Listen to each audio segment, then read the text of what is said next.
Richard rode him work there one morning, Richard Hughes, and he said, this is a very, very good horse.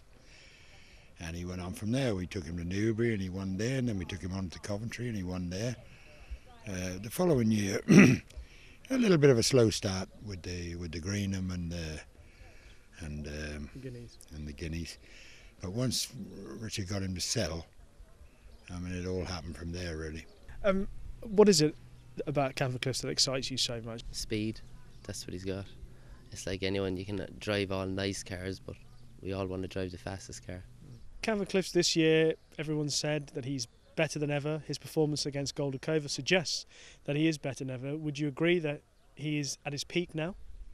Yes, he's in great form. He's a strong horse.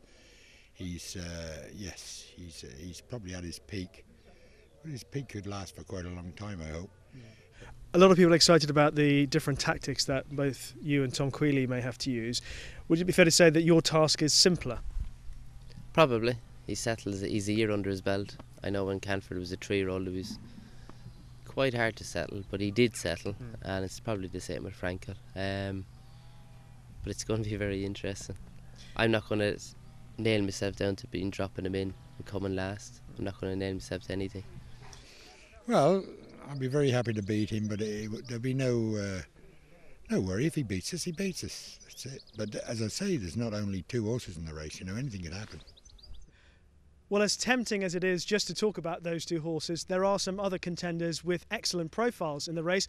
First of all, Lydia, let's talk about Rio de La Plata. An outstanding 2-year-old turned in one of his best ever performances here at Goodwood. Yes, he did. He's turned into a Group 1 performer in soft ground in Italy at the end of last season. He came back with a promising run at Epsom, and then the run last time in which he was beaten by Canford Cliffs comprehensively behind both him and Goldacova. There was just something about the power of the mid-race move that he made. If anything, I think he sort of shot his bolt slightly too quickly there. I think there's a case for saying that ridden more patiently, he might finish a lot closer. I'm not suggesting that if the other two run up to their form, that he's going to beat them. But so often we set things up as two horses races in racing, and one of them doesn't perform. If one of them or two of them don't perform, then Rio de La Plata is a proper horse, and I think there is a definite argument for saying that he will run better than he did at Royal Ascot. Yeah, well, he got better as the season went on last year, and I feel that he'll be even better, as Lydia say, a total agreement that he'll be better here at Glorious Goodwood. So I give him a chance of certainly finishing behind the first two, and if one of them, like Lydia said, doesn't run up to form, then he could certainly take advantage. Dick Turpin, Steve, he's an older horse who had beaten Canford Cliffs a couple of times, but he hasn't quite gone on in the way that Canford has. No, he hasn't. The season started well with his win at Sandown, and he thought again he was booked for a really good year. And I know he won last time at Ascot, but there was something about that performance which to me suggested he's not. And we talk about top. There's top class and there's top class, and I think this year we're talking about some very good horses, and I don't think he will quite cut it at the top table. Well, a horse who may have given supporters of Frankel a scare last time at Royal Ascot was Zony. He got quite close to the unbeaten superstar. He did. Now, he's a horse that had been suffering with colic at the start of the year, so he'd had an interrupted start to the season. There was a thought that he was going to run a lot better in the St James's Palace Stakes. Now, clearly, my interpretation, most people's interpretation of the race, is that he was flattered finishing that close to Frankel because of the effect of Tom Queally going on for such a long way out, meaning that Frankel had little left at the end. However, it could be that Zony still has more to achieve, still has more that he can achieve, that the track might suit him quite well. The only thing that worries me is the way he held his head last time when second, and possibly a little bit unlucky in the Prix Jean Prat, but there was just something ungainly about it which made me think that perhaps a mile stretches him a bit beyond his capacity. Steve, are you worried at all that Zony could be a real threat to Frankel and Canford? No, I think he was grossly flattered myself in being as close to Frankel as well. I thought he was given the perfect run. He just ignored what was going on ahead of him, and he sort of picked off horses late on, and he did give you a fright, and he proved he's a very good horse in France next year. You still got to be very good to come second in St James's Palace, and I think they ride him with more confidence about him sort of getting home anyway, because going into Ascot there were real doubts about getting him a mile. I think he gets it. Whether it's gets it strongly, I don't know, but again I think Ascot was as close as he'd ever get to anything like on-form Frankel. Well, Frankel has beaten Zony, Canford Cliffs has beaten Rio de La Plata and Dig Turpin. A horse that neither one of them would have met before is Rajsaman, trained by Goldakova's trainer Freddie Head. Yes, a stable companion of Goldakova, and finished behind his stable companion in the Prix d'Ispahan, which is over 9 furlongs rather than 8 furlongs of the Sussex Stakes. That niggles away at me at the back of my mind as to whether actually his optimum is over a little bit further than the Trip Hill Face here at Goodwood. However, he has improved for the application of blinkers in the last 2 starts, and he may not have done improving. He's an interesting horse who's still on an upward curve. Well, Steve, are you able to quantify just how much more on that curve he needs to go to match these two? I think Goldakova, the line through Goldakova was making a seasonal reappearance and invariably improved from it, I think tells you that he's got a bit of ground to make up with Canford Cliffs anyway. I could definitely see him, you were talking about Rio de La Plata as someone who may split, could conceivably split the pair if one of them underperformed. I could see Rajsaman in that sort of mould. What I don't see really, he's had 4 goes in Group 1 company and he's 0 from 4. Mm-hmm.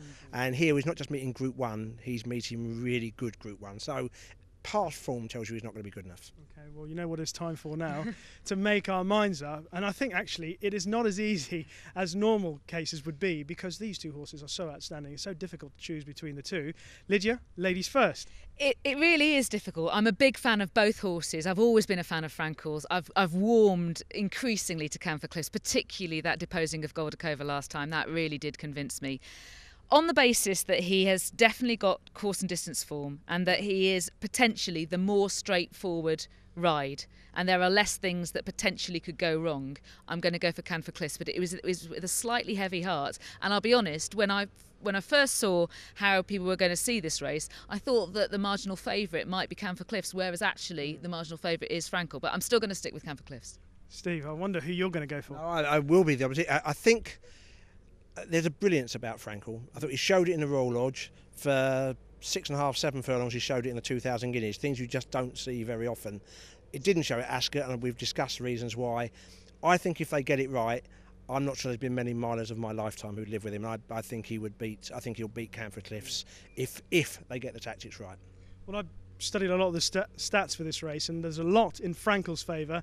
He's trained by Henry Cecil, who's trained 5 winners of the race, I think more than anyone else. His 2 winners of the 2,000 guineas, Bolkonski and Wallow, both ran in the Sussex Stakes at 3-year-olds, and they both won the race. Frankel, of course, being a 3-year-old, they have an excellent record in the race. For Canford Cliffs, the negative is that there's been no dual winner of the Sussex Stakes. So that all points in favour of Frankel. My one worry is that the way they rode Frankel in the Newmarket 2,000 guineas and Ascot, actually, I think, would be the way to beat Canford Cliffs. And I think that they might not go as soon as, certainly as Ascot and certainly as Newmarket. And as a consequence, it will allow Canford Cliffs greater turn of speed. I think he's got a more instantaneous turn of speed to give him an advantage. And even though all the statistics say you've got to stick with Frankel, I think maybe tactics that point me towards Canford Cliffs. So just a reminder, Lydia and I are both going for Canford Cliffs, and Steve, who's been a Frankel fan ever since the horse first set foot on a racecourse, is going to stick with the horse as well. The clash between Frankel and Canford Cliffs in the QIPCO Sussex Stakes is a classic example of how the structure of British racing on a European scale actually works. Both horses, each separated by a year in age, have each taken the archetypal path to the race for their generation. Frankel has established himself as the best 3-year-old miler in Europe. He did this by blowing away his rivals in the 2,000 guineas at Newmarket, and then facing down representatives from the equivalent races staged in Ireland, France and Germany in the Royal Ascot St James's Palace Stakes. These are races contested solely by 3-year-olds, usually only by males. As a 4-year-old now, Canford Cliffs began his season by winning the Locking Stakes at Newbury before taking the notable scalp of French miling queen Goldakova in the Queen Anne Stakes at Royal Ascot.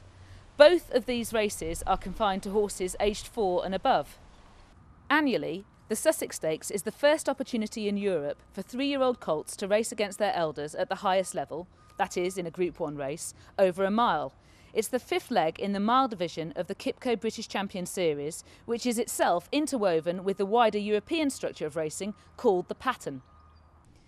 The QIPCO British Champions series, like the pattern, aims to pitch the best horses against each other in order to establish a pecking order. Every horse has a rating, an expression of their ability via a number. The higher the number, the better the horse is deemed to be. At 127, Canford Cliffs is considered to be good enough to win almost every edition of the Sussex Stakes held this century, but at 1:30, Frankel is considered to be his superior. Is he the better horse? We're about to find out.